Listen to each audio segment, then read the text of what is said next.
یەکێکە لە بنکە تەندروستیەکانی قەزای دەربەندیخان کە بڕیار بوو لە کۆتاییەکانی ساڵی 2019 بەڕووی چارەخوازاندا بکرێتەوە. بەڵام دوای زیاتر لە 7 ساڵ هێشتا نیوەی کارەکانی بیناکە تەواو نەکراوە و لە ئێستادا بۆتە وێرانە. دانیشتوویەکی شارۆچکەکە دەڵێت تا ساڵی 2017 و پێش بوو مەلەرزەکە ئەم بنکەیە کراوە بووە، بەڵام دواتر بەهۆی نەشیاوی بیناکەوە ڕوخێنراوە ئێستا بە نیوە ناچڵی جێهێڵراوە.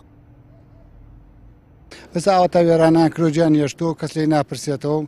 ئەم گەڕەکەش بە عام وەڕز بوومە دەستی میلاتەژی سەگەهار و کۆمەڵەشت و بووەگەنی و ئەم منتیقەی وێران کردووە بڵێن. مامۆستاگیان باسی بینا بۆ من مەکە، باسی تەندروستیم لێ ناپرسی، با مناڵێک و دوو پشت پێوەدا بیۆ بۆ خەستەخانەکە بزانم دەرمانێکی تایە.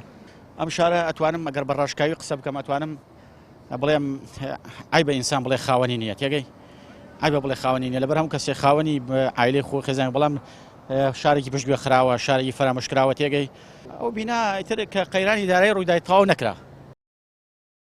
تەندروستی دەربەندیخان تەنیا گرفتی ئەم بینایی نییە، بەڵکو نەبوونی هۆڵی نەشتەرگەری و کەمی دەرمان و چەندین گرفتی دیکە بەرۆکی دانیشتوانی ئەم شاری گرتووە. قایمقامی شارەکەش دەڵێ ناتوانین لە چەند ڕۆژ و مانگێکدا هەموو گرفتەکان چارەسەر بکەین، بەڵام هەوڵی جدی دەدەین بۆ چارەسەرکردنیان.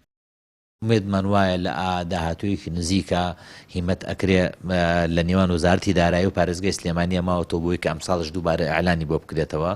ئیش لەسەر ئەوواکەین هیمەتەکەین بۆ ئەوەی دووبارە ئەو خەمە بڕێوێنینەوە دەربەندیخان و کوجاران هۆڵی نەشتەرگەریەکەی کارا بکرێتەوە، نەشتەرگەری تیا بکرێ و لێرە و لێوێ باس ئەکرێ لەسەر ئەوەی کە دەربەندیخان ڕێگە نادرێت دکتۆری پسپۆر بێتە ئێرە، ڕێگە نادرێت کەسانی تایبەتمەند لە مەجالی مناڵان، لە مەجالی مناڵ بوون، لە مەجالی پسپۆری تری پیاوان و ژنانە بێتە دەربەندیخان. من لێرەوە ڕایگەینە وەکو ئیدارە لە قەزای دەربەندیخانە هەر دکتۆرێک ڕێگری کراوە لێرە کە عیادە دابنێ تەخەسوسەکەی خۆی بەکاربێنێ وەکو یەکەی کاریگەڕی. ئێمە لە خزمەتیاین هەر ڕێگریەکە ئێمە ڕێگری بۆ لابین بابێت بۆی ئەو گومانانە بڕێوێتەوە.